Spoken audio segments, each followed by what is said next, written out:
Yambemda election Gamari Lenana Toki Ranga, no Maina Kap the Muya Asok upon Nangre, Yum Tara to Gai Cray Sanalupa Luto Cray.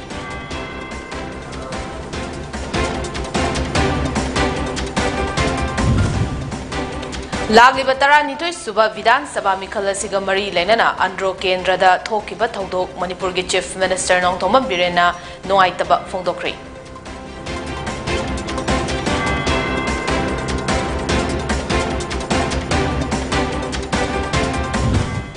Amasung Lagliba Mikala Sida, BJP na Suksoi Soidana absolute majority Pangduna Sarkar Semgani. Amukhanna Santi Amadi Chokatpa Puraglagani Haibagi Chap Chaba Tazabalai Haina CMN Birena Fondokri.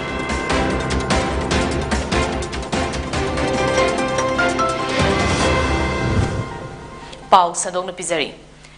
Election ngasi hayeng da ngarba matam asida Andro AC gi NPP gi Mireb Laurembam Sanjoi Masa yauna Miyoi kaya laktuna ngarang ahing nongyaida Yaripok Yambem da leiba Shyam Kumar gi workers singe yum tara room thugai kre gari tara nitoi akai atoi nanghan kre nupi yauna miyoi kaya fu kre gari kaya thugai bada natana nupi angang tumningai da changlaktuna nongmaina kapsin lakre sana lupa kaya pubi kre nongmaina panbadagi asok apan nangduna hospitalize tau kre Taudoga singarang ahing nongyaida mire poriba Laurembam Sanjoi Masamak yauna nongmai paiduna laklaga Yaripok Yambemda Shyam Kumar gi miyoi singda atamnana chathakiba thawongni hiramasida pendaba wafam kaya thamlakpaga loinana chap chaba action lengakna lokhatkadabani haina demand tawkhrei Taudoga si Yaripok tulihanda Laurembam Sanjoi gi miyoi kayana thaunauzam Shyam Kumar gi workers singi gari manga ngarang numidang pung 12 rom tarakpada adwaida thuaiki Madugi matungda Yaripok Yambemda Laurembam Sanjoi Masamak Naluchingduna Lakpa Miyoi Kayana Yumda Changduna Nongmaina Kapsinba Gari Thugaiba Imungi Pochai Kaya Thugai Khibata Natana Nupi Angang Tumningaida Kada Changduna Pochai Kaya Thugai Chakhaiduna Manghanki Amadi Sanalupa Fawa Pukre Haina Pendaba Wafam Kaya Fongdokre Hiramasiga Mari Lainana Taudoga the Soglabi Ahal Amana Paumi Singda Fongdor Kibada Ngarang Numidang Laurembam Sanjoi Masamak Yauna Miyoi Kayana Nongmaina Yumda Kapsilaki Madugi Matung Thong Hangdoglubada Imungda Changlaktuna Naurina Magi Machanupada Maraibakta Kapki Amadi Sanjoina Nongmaina Kapke Fauba Tarumbadagi Kurumduna Haizaki Haina Fongdoki Hiramasida Haktengnana Mahaki Gari Thugai Birakraba BJP Youth Andro AC gi President SS Bimol na haiki Yaripok Tulihal gi Maitai Taba Jaga Amada Mairapai Bisinga Unaraga Tholakpada Tulihal Konjil Hairiba Jaga Asida Sanjoi gi workers singna gari thugaiba hauraki Mafam aduda punna gari manga thugaiki madugi matungda Sanjoina Mahaki Mayumda Hankraga Yaripokta leiba Bimol gi yumda nongmai masing khangdana kapsilaki amadi Shyam Kumar gi worker oiba Yambem gi imung singda Changduna nongmaina kapsinba yauna ka henba thabak adu chathakibani haina Bimolna fongdokre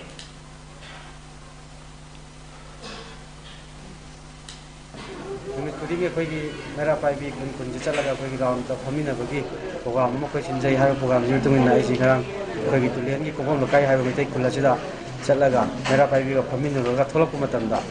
koigi tulen gi konjin khai ba jaga sida koigi sanjoi gi worker sing moi gi koigi moi jo campaign chapa sing lai ram kanda ai gi gari sida khama ga moi utuba tu paira chalaga ai gari ji ai to fortuner go ba simani gi mingchen Thugai bire maningi bek lai thugai bire aduga akhoi Maruti company gi gari amu thugai bire shoot amu thugai bire thar amaga gari mi thugai matamda aina aigi koi ko nerbang gi driver da phone tawa samana aigi gari je tulen da thugai bi gre aduna noi ta kai lege lawai matamda jiki aigi koi thoi ma cha jina chinga moi ni ka ai lo la ko gari tonga la ko jida sanjoi gi kangu samoi ma samak yaura ka magi scotch na koi gi scorpion jida caption bada Toyim Chaji was Mukhang Damaga, Pagandama Palaga, Aru Pivamda, Rasmiti Sida, like another lady. Pung Baromukta, Matamjida, Moina no make up Chale, Munda, Adagi Imusida, who was able now in a capa, Angang, Soba Garino, Tugaiba, Kolik, Tugaiba, Tugaiba, Togose, I Tohaninga, Sukumposi, I'm gonna cook the Pami, I'm gonna shoot the Pami, Karolika, and Sinana, he never Apapata, Canaraga, Labana Pami, Sukumposi, I'm gonna talk like the saying I had about the Sipam. Okay, Moina told me, I'm not Mong Tataba. Thong ni mới tàu là mình chơi thế này ꯑꯩꯈꯣꯏ ꯉꯁꯥꯏꯗ ꯂꯥꯡꯕ ꯍꯧꯔꯛꯄꯗꯒꯤ ꯀꯤꯗꯅ ꯏꯁꯥꯁꯦ ꯊꯥꯒꯠꯇꯅ ꯏꯁꯥꯗ ꯕꯤꯄꯤꯁꯨ ꯂꯩ BP ꯋꯥꯡꯉꯦ ꯑꯗꯨꯅ ꯒꯨꯂꯤ ꯆꯥꯔ ꯂꯩꯔꯤ ꯑꯗ ꯑꯁ꯭ꯋꯥꯏꯗ ꯂꯥꯡꯉꯦꯅ ꯀꯔꯤꯅꯣꯅꯦ ꯂꯥꯡꯉꯤꯁꯤꯕꯣ ꯏꯃꯨꯡꯗ ꯁ꯭ꯋꯥꯏꯗꯒ ꯆꯪꯉꯛꯇꯅ ꯑꯩꯈꯣꯏꯒꯤ ꯑꯁ꯭ꯋꯥꯏꯗ ꯂꯩꯔꯦ ꯀꯦꯟꯗꯤꯗꯦꯠ ꯃꯁꯥ ꯌꯥꯎꯔꯒ ꯏꯃꯨꯡꯗ ꯅꯣꯡꯃꯩ ꯀꯥꯞꯁꯤꯟꯕ ꯄꯣꯠ ꯆꯩ ꯊꯨꯒꯥꯏꯕ ꯅꯨꯄꯤ ꯑꯉꯥꯡ ꯂꯩꯉꯝꯗꯕ ꯊꯕꯛ ꯇꯧꯕꯤꯒꯅꯨ ꯃꯣꯏꯅ 이무이 산하루빠 사lum차 야우나 부기부 타고 야우나 부그래 이무이래기 정말 타고 한번나 떠들어 머리 내나 가이네 얘기는 미 내림다 뭐지 Andro Assembly constituency da NPP ki merit oiriba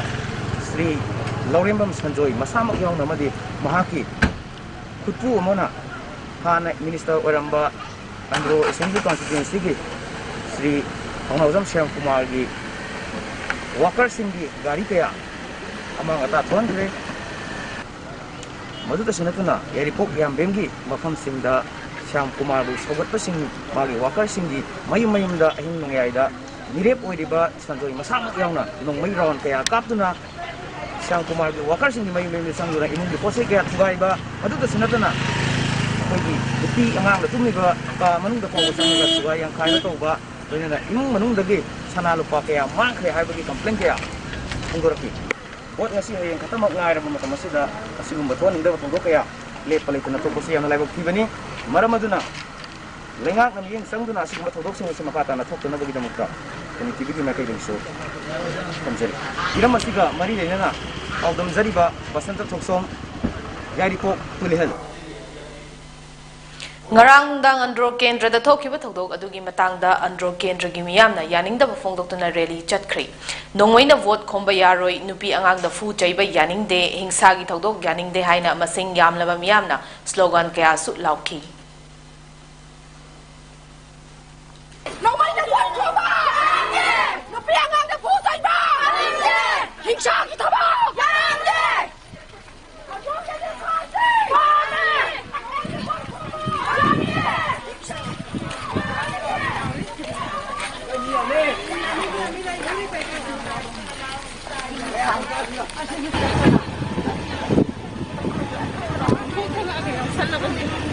nuwaitaba thongdokni tholiba si ngarang numidang pung 12 ga makhairom khare helpak timing anwaida hojiji Andro Kendra nauna songthokliba candidate pagi Sri Sanjoy Laurembam Sanjoy singhagi worker na magi kanasina kapada security na kapada topsing tha dagi servicena hadra anga ama umena pandra ai hojiji yam aruga phibam da laini asigi da mata nuai taba okokna miyam release ati Lagliba Taranitoi Suba Vidhan Sabha Mikhal asiga mari lenana ngarang thokiba Andro Kendra gi thodok adubu Manipur gi Chief Minister nong thongba birena thokliba thodok laibak thibani police sama oiraba uniform gi magun ngakna pumnamakpu amato ingai yengadabani haina phongdorakli ngasi 4 Khetragaon Assembly Constituency BJP gi mirep nahakpam Indrajit ke yumda paktokpa firal chingkhatpagi thoram yawbala kiba Chief Minister da paumi sing na hangba wahangi paukumda mahangna makhata na hai escort lawba matamda isa isa gi lekai gi mioi sing oina lawbagi information khara lei thokliba thodok asi masagi ngakta khanba kharana lanai oiba thabak torokpadagi thokibani lagliba mikhal asiga mari lenana hingsagi thodok thokhanba aranba thabakni BJP gi site gi adugumba thodok tade tawganu haibagi su akanba warning lei haina phongdorakli NPP ki candidate tuna magi garpuna kapane nang sector nomai kapame baru dari depan sports kita adu situation do permai to na head ningo da pana na bakap ni bra kap to bra hai bedo koi investigation ban na to adu matlab मैं उसको इन्हें check करूँगा escort भी बस नहीं था escort से तो लेकर दिखाएगी सपोज आई की तो ना आई ना आपको मिस हम लोगोंबा अदुक मखरा की इंफॉर्मेशन ले हेक्टा लाना है वो इन्हें वापस नो पुलिस से इसी वंस इन्फॉर्म चेक करके कॉमन नो इन्हें ꯌꯦꯡꯒꯗꯕꯅꯤ ꯍꯥꯏꯔꯤꯕ ꯎꯔꯤꯕ ꯆꯠꯂꯤꯕ ꯑꯩꯒꯤ ꯅꯨꯄꯤ ꯉꯥꯛꯇ ꯇꯧꯕ ꯌꯥꯗꯦ ꯆꯤꯡ ꯑꯃꯗꯤ ꯇꯝꯗ ꯆꯥꯎꯈꯠꯄꯒꯤ ꯑꯍꯣꯡꯕ ꯂꯥꯛꯂꯤꯕ ꯑꯁꯤꯅ ꯄ꯭ꯔꯖꯥ ꯃꯤꯌꯥꯝꯅ ꯂꯩꯉꯥꯛ ꯑꯁꯤꯕꯨ ꯅꯨꯡꯁꯤꯕꯤꯕ ꯍꯦꯟꯒꯠꯂꯛꯂꯤꯕꯅꯤ ꯍꯧꯈꯤꯕ ꯆꯍꯤ 5 ꯑꯁꯤꯗ ꯆꯥꯎꯈꯠꯄ ꯑꯃꯗꯤ ꯁꯥꯟꯇꯤꯒꯤ ꯂꯩꯉꯥꯛ ꯃꯤꯌꯥꯝꯅꯁꯨ ꯎꯕꯤꯈ꯭ꯔꯦ ꯋꯥꯐꯝ ꯑꯁꯤ ꯉꯁꯤ 4 ꯈꯦꯇ꯭ꯔꯤꯒꯥꯎ ꯑꯦꯁꯦꯝꯕ꯭ꯂꯤ ꯀꯣꯟꯁꯇꯤꯇꯨꯑꯦꯟꯁꯤ ꯕꯤꯖꯦꯄꯤ ꯃꯤꯔꯦꯞ ꯅꯍꯥꯛꯄꯝ ꯏꯟꯗ꯭ꯔꯖꯤꯠꯀꯤ ꯊꯥꯕꯜꯀꯣꯡ ꯁꯥꯕꯜ ꯂꯩꯀꯥꯏꯗ ꯂꯩꯕ ꯌꯨꯝꯗ ꯄꯥꯡꯊꯣꯛꯄ ꯃꯍꯥꯛ ꯃꯤꯈꯜꯒ ꯃꯔꯤ ꯂꯩꯅꯅ ꯐꯤꯔꯥ ꯆꯤꯡꯈꯠꯄꯒꯤ ꯊꯧꯔꯝꯒ ꯃꯔꯤ ꯂꯩꯅꯅ ꯐꯣꯡꯗꯣꯔꯛꯈꯤ ꯃꯍꯥꯛꯅ ꯃꯈꯥ ꯇꯥꯅ ꯍꯥꯏ ꯂꯥꯛꯂꯤꯕ ꯃꯤꯈꯜ ꯑꯁꯤꯗ ꯕꯤꯖꯦꯄꯤꯅ ꯁꯨꯛꯁꯣꯏ ꯁꯣꯏꯗꯅ ꯑꯦꯕꯁꯣꯂꯨꯠ ꯃꯦꯖꯣꯔꯤꯇꯤ ꯐꯪꯗꯨꯅ ꯁꯔꯀꯥꯔ ꯁꯦꯝꯒꯅꯤ ꯑꯃꯨꯛ ꯍꯟꯅ ꯁꯥꯟꯇꯤ ꯑꯃꯗꯤ ꯆꯥꯎꯈꯠꯄ ꯄꯨꯔꯛꯂꯒꯅꯤ ꯍꯥꯏꯕꯒꯤ ꯆꯞ ꯆꯥꯕ ꯊꯥꯖꯕ ꯂꯩ ꯍꯥꯏꯅ ꯐꯣꯡꯗꯣꯔꯛꯈꯤ ꯂꯥꯛꯂꯤꯕ ꯂꯩꯇ꯭ꯔꯦ ꯃꯌꯥꯝꯁꯤ ꯕꯤꯖꯤꯅꯦꯁ ꯑꯗꯨꯅ ꯃꯁꯥ ꯃꯁꯥꯒꯤ ꯃꯇꯨꯡꯗ ꯀꯣꯟꯁꯦꯟꯇ꯭ꯔꯦꯠ ꯇꯧꯕ ꯉꯝꯃꯦ ꯚꯦꯂꯤꯗ ꯇ꯭ꯔꯥꯃꯥꯟꯗꯁꯂꯤ ꯆꯥꯎꯈꯠꯄꯒꯤ ꯆꯦꯟꯖꯦꯁ ꯂꯥꯛꯏꯕ ꯃꯤ ꯄ꯭ꯔꯖꯥ ꯃꯌꯥꯝ ꯗꯤꯕꯂꯞꯃꯦꯟꯒꯤ ꯃꯃꯤ ꯇꯥꯔꯛꯄ ꯑꯁꯤꯒꯨꯝꯕ ꯐꯦꯛꯇꯔ ꯃꯌꯥꯝꯁꯤꯅꯅꯤ ꯄ꯭ꯔꯖꯥꯁꯤꯡꯅ ꯅꯨꯡꯁꯤꯕ ꯍꯦꯟꯒꯠꯂꯛꯏꯁꯦ ꯑꯗꯨꯅ ꯑꯩꯒꯤꯁꯨ ꯑꯩꯒꯤ ꯊꯕꯛꯁꯤ ꯑꯩꯅ ꯉꯝꯃꯤꯈꯩꯗꯤ ꯄ꯭ꯔꯖꯥꯁꯤꯡꯒ ꯁꯝꯅꯔꯒ ꯂꯩꯕ ꯄꯣꯂꯤꯇꯤꯛꯁꯇ ꯄ꯭ꯔꯖꯥꯒ ꯂꯤꯗꯔꯒ ꯂꯥꯞꯊꯣꯛꯄ ꯌꯥꯗꯦ ꯑꯗꯨꯅ ꯑꯣꯅꯔꯦꯕꯜ ꯄ꯭ꯔꯥꯏꯝ ꯃꯤꯅꯤꯁꯇꯔ ꯅꯔꯦꯟꯗ꯭ꯔ ꯃꯣꯗꯤꯖꯤꯒꯤ ꯁꯕꯀ ꯁꯥꯊ ꯑꯩꯈꯣꯏꯅꯁꯨ ꯃꯁꯤꯗ ꯑꯩꯈꯣꯏꯅ ꯚꯣꯠ ꯍꯤꯜꯁ ꯚꯣꯠ ꯚꯤꯂꯦꯖ ꯃꯤꯌꯥꯝꯒꯤ ꯅꯨꯃꯤꯠ ꯑꯗꯒꯤ ꯆꯤꯡꯒꯤ ꯂꯤꯗꯔꯁꯤꯡꯒꯤ ꯅꯨꯃꯤꯠ ꯀꯥꯏꯅ ꯇꯧꯖꯔꯤꯁꯦ ꯃꯁꯤꯒꯤ ꯀꯥꯟꯅꯕꯗꯨꯅ ꯍꯧꯖꯤꯛ ꯂꯥꯛꯏꯁꯦ ꯑꯗꯨꯅ ꯃꯁꯤꯒꯤ ꯇꯥꯏꯞꯁꯤꯗ ꯊꯧꯔꯝ ꯑꯗꯨꯒ ꯃꯔꯤ ꯂꯩꯅꯅ 4 ꯈꯦꯇ꯭ꯔꯤꯒꯥꯎ ꯑꯦꯁꯦꯝꯕ꯭ꯂꯤ ꯀꯣꯟꯁꯇꯤꯇꯨꯑꯦꯟꯁꯤꯒꯤ ꯕꯤꯖꯦꯄꯤ ꯃꯤꯔꯦꯞ ꯅꯍꯥꯛꯄꯝ ꯏꯟꯗ꯭ꯔꯖꯤꯠꯅ ꯍꯥꯏ ꯍꯧꯈꯤꯕ ꯆꯍꯤ 5 ꯑꯁꯤꯗ ꯀꯦꯟꯗ꯭ꯔꯁꯤꯗ ꯑꯩꯅ ꯇꯧꯖꯒꯦ ꯈꯟꯖꯕ ꯑꯁꯥ ꯃꯌꯥꯝ ꯑꯃ ꯀꯣꯚꯤꯗꯀꯤ ꯑꯆꯧꯕ ꯆꯩꯊꯦꯡꯅ ꯃꯔꯝ ꯑꯣꯏꯔꯒ ꯆꯍꯤ 5ꯒꯤ ꯗꯥꯏꯇ ꯆꯍꯤ 3 ꯐꯪꯈꯤꯕ ꯁꯣꯊꯔꯨꯔꯕ ꯀꯦꯟꯗ꯭ꯔꯁꯤ ꯉꯁꯤꯗꯤ ꯐꯤꯕꯝ ꯑꯗꯨꯛꯀꯤ ꯃꯇꯤꯛ ꯐꯒꯠꯂꯦ ꯂꯥꯛꯂꯤꯕ ꯃꯤꯈꯜ ꯑꯁꯤꯗ ꯀꯦꯟꯗ꯭ꯔꯁꯤꯕꯨ ꯃꯇꯤꯛ ꯊꯣꯛꯄ ꯀꯦꯟꯗ꯭ꯔ ꯑꯣꯏꯍꯟꯅꯕ ꯃꯤꯌꯥꯝꯒꯤ ꯗꯥꯏꯇ ꯑꯗꯨ ꯁꯤꯟꯅꯕꯤꯌꯨ ꯍꯥꯏꯅ ꯐꯣꯡꯗꯣꯔꯛꯄꯒ ꯂꯣꯏꯅꯅ ꯃꯤꯈꯜ ꯑꯁꯤꯗ NPPꯒ ꯂꯝꯕꯥ ꯄꯥꯗꯨꯅ ꯃꯍꯥꯛ ꯚꯣꯠ 5,000 ꯃꯊꯛꯇ ꯍꯦꯟꯗꯨꯅ ꯃꯤꯈꯜ ꯑꯁꯤ ꯃꯥꯏ ꯄꯥꯛꯀꯅꯤ ꯍꯥꯏꯅ ꯐꯣꯡꯗꯣꯔꯛꯂꯤ ꯄꯦꯟꯗꯥꯃꯤꯛ ꯂꯥꯛꯄꯗꯨꯗ ꯑꯩꯅ ꯈꯟꯖꯕ ꯆꯍꯤ 5ꯒꯤ ꯗꯥꯏꯇꯗꯨ ꯆꯍꯤ 3.5 ꯇꯧꯕ ꯉꯝꯕ ꯁꯣꯊꯔꯤꯕ ꯃꯌꯥꯝꯁꯤ ꯍꯥꯟꯅ ꯁꯣꯊꯔꯝꯕ ꯍꯥꯏꯔꯝꯕꯗꯨ ꯍꯧꯖꯤꯛ ꯗꯤꯕꯂꯞꯃꯦꯟꯁꯤ 60%ꯒꯨꯝꯕꯗꯤ ꯑꯩꯅ ꯈꯟꯖꯁꯤ 19 ꯁꯨꯕꯅꯤ 10 ꯁꯨꯕꯗ ꯑꯗꯨꯛꯀꯤ ꯃꯇꯤꯛ ꯂꯝꯕꯤ ꯊꯣꯡꯁꯤ ꯇꯨꯔꯦꯟꯒꯤ ꯇꯥꯏꯞꯇ ꯂꯩꯔꯝꯕ ꯑꯗꯨ ꯑꯌꯥꯝꯕ ꯁꯦꯝꯕ ꯉꯝꯁꯤꯜꯂꯦ ꯍꯣꯠꯅꯔꯤꯕ ꯃꯌꯥꯝꯁꯤ ꯍꯟꯗꯛꯀꯤ ꯂꯥꯛꯀꯗꯧꯔꯤꯕ 23 ꯁꯨꯕ ꯕꯤꯙꯥꯟ ꯁꯚꯥꯒꯤ ꯁꯤꯗ ꯃꯥꯏ ꯄꯥꯛꯂꯀꯥꯟꯗ ꯃꯇꯤꯛ ꯃꯒꯨꯟ ꯊꯣꯛꯄ ꯀꯦꯟꯗ꯭ꯔ ꯑꯃ ꯑꯣꯏꯍꯟꯅꯕꯒꯤꯗꯃꯛꯇ ꯃꯌꯥꯝꯗ ꯑꯩꯅ ꯉꯁꯥꯏꯒꯤ ꯐ꯭ꯂꯦꯛꯁ ꯃꯐꯝ ꯑꯁꯤꯗ ꯂꯥꯛꯄꯤꯔꯤꯕ ꯈꯨꯗꯤꯡꯃꯛꯅ ꯑꯩꯉꯣꯟꯗ ꯁꯍꯖꯣꯛ ꯄꯤꯅꯕꯤꯔꯒ ꯃꯌꯥꯝꯒꯤ ꯗꯥꯏꯇꯗꯨ ꯄꯤꯅꯕꯤꯔꯀꯥꯟꯗ ꯑꯩꯈꯣꯏꯒꯤ ꯑꯣꯅꯔꯦꯕꯜ ꯆꯤꯐ ꯃꯤꯅꯤꯁꯇꯔꯒꯤ ꯂꯤꯆꯤꯡ ꯃꯈꯥꯗ ꯑꯩꯈꯣꯏꯗꯤ ꯋꯥ ꯌꯥꯝ ꯉꯥꯡꯖꯗꯕ ꯊꯕꯛꯅ ꯇꯥꯛꯄ ꯍꯥꯏꯕꯗꯣ ꯑꯗꯨ ꯁꯨꯡꯁꯣꯏ ꯁꯣꯏꯗꯅ ꯑꯩꯅ ꯄꯥꯡꯊꯣꯛꯅꯕ ꯍꯟꯗꯛꯀꯤ ꯂꯥꯛꯀꯗꯧꯔꯤꯕ ꯕꯤꯙꯥꯟ ꯁꯚꯥꯒꯤ ꯃꯥꯒꯤ ꯃꯤꯈꯜꯒ ꯍꯦꯛ ꯂꯣꯏꯕꯒ ꯑꯩ ꯑꯊꯨꯕꯗ ꯑꯩ ꯀꯦꯟꯗ꯭ꯔꯁꯦ ꯇꯣꯞ ꯇꯣꯞꯄ ꯀꯦꯟꯗ꯭ꯔ ꯑꯃ ꯑꯣꯏꯍꯟꯅꯕꯒꯤꯗꯃꯛꯇ ꯑꯩ ꯍꯣꯠꯅꯅꯕ ꯉꯁꯤ ꯃꯌꯥꯝꯗꯒꯤ ꯑꯁꯤꯔꯕꯥꯗ ꯂꯩꯖꯔꯤ ꯃꯇꯥꯡ ꯑꯁꯤꯗ ꯑꯇꯦꯟꯕ ꯕ꯭ꯔꯦꯛ ꯑꯃ ꯂꯧꯃꯤꯟꯅꯁꯤ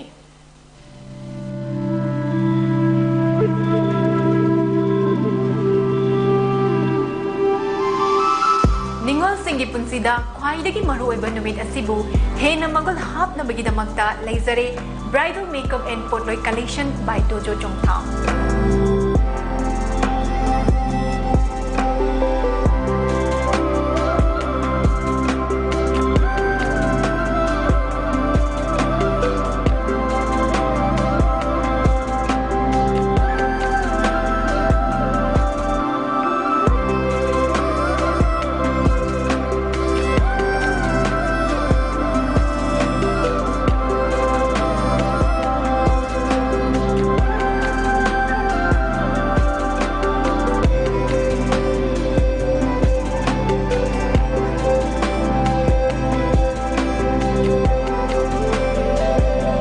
Phone number 9366-214-258.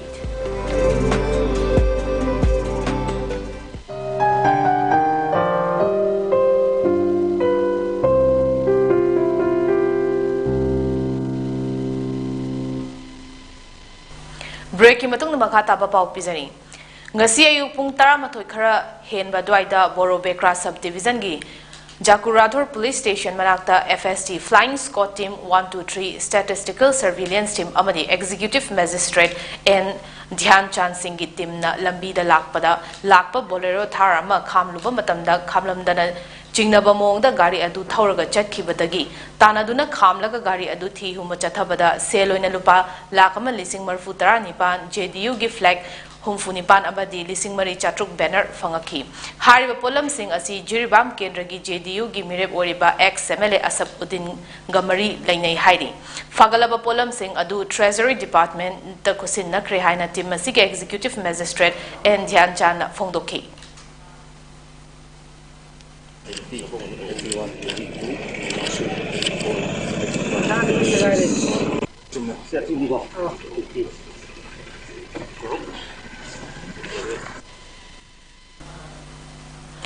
Manipur Miyam gi seba tauge khanduna ideology yauraga politics changlakkhibani Manipur bulu tauruge haiba wakhalda changlakhiban natte ai Manipur da pokpani ireibak asida chaujarakpani imalaibak kidamak pena seba tauningi aina vote lebliba asi thika taunaba natte haina Kaisamthong Assembly constituency gi independent mirep nisikanna fongdorakli wafam asing asi Kaisampat Kaisham Lekai community hall da pangthokpa political conference amada fongdokhibani thawramaduga mari lenana nisikan makha tana hai miyamgi seba tauge kanna tholaklabadi Manipur asi karamba fibam da laigadabano habado mangmanglaga lakadabani adugi matung ina policy making taugadabani lagliba mikhal asidi achumba amadi aranba anigi maraktani aikoi aduki matik mot sengnade sigumba kaya awonba purakpa ama changi Manipur da pokpa kanglaicha ama oina imalebaki amadi Manipur gi miyam gi seba pena tauningi haina fongdorakpaga loinana handak lakliba mikhal asida aihakna ngam haudrabadi aigisu laibak thibani Manipur gisu laibak thibani haina fongdorakli ngasi Imphal da phongba pauche singi headline khara yengminasi Sangai Express Congress ta thajaba thambagi matam natre Irani laibaka si senjau paibada bandop thamhan gumsi loken chaukhatpa Manipur amagi damak BJP da vote pibiu biplap depo da petrol gi stock laitre poknafam Smriti Irani su Manipur da laktuna BJP ki vote khomli JDU haiba party ase Congress ki lamba nate loken Khongdram Dhana Chandra Ningsing Mana Inglising anika kunithoi hizam shyam da pikre Mikhal matung dagi NPP ki chapchaba kholau saktam adu miyam da utkani Kornak Sangma Naharol gi thodang Ahmedabad ta serial blast case ta chenaba convict kuntraga nipan na sibagi dandi taramathoina punsi chupa fadok pikre BJP na N Biren amukhana chief minister oibagi chance laigani haina ingit pikre Bharat ki history khangdaba North East asi Bharat ki saruk amani khangdaba Rahul Gandhi Manipur da changhan gumsi Smriti Irani coalition government oibana deputy CM Joy Kumar na thabak khudingda chada ohum kaklei khanglabasu minister lauthokpa ngamkide CM Huyen Lampau N Biren BJP ki chauthok chaningai oiba chief minister ni Smriti Irani Congress na sem ki ba district taret hongdok hongjin tauba matik nate ibubi BJP na miyambu namthak tauba toklasi Keranji afaba taubada thagatpa haitaba Congress Manipur dagi maru fangna muthalasi Biren Aroibada baroiba pau amukhana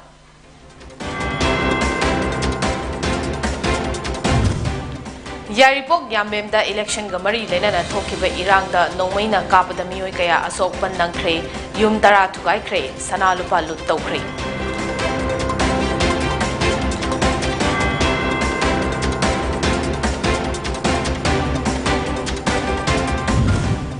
Lagliba tara nithoi suba Vidhan Sabha mikhal asiga mari lenana andro kendrada thokiba thodok Manipur gi chief minister Nongthongwan Birena nungaitaba fongdokhre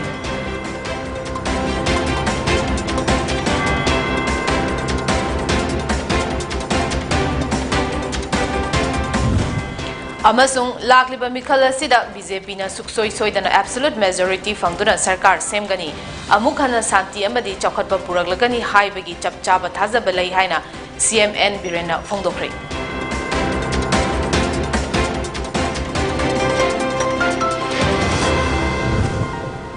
matang sa Pony TV na pizaba nungthilgi Manipuri Paul Loizare yengbiriba pumnamakpu amukhanna khurumjari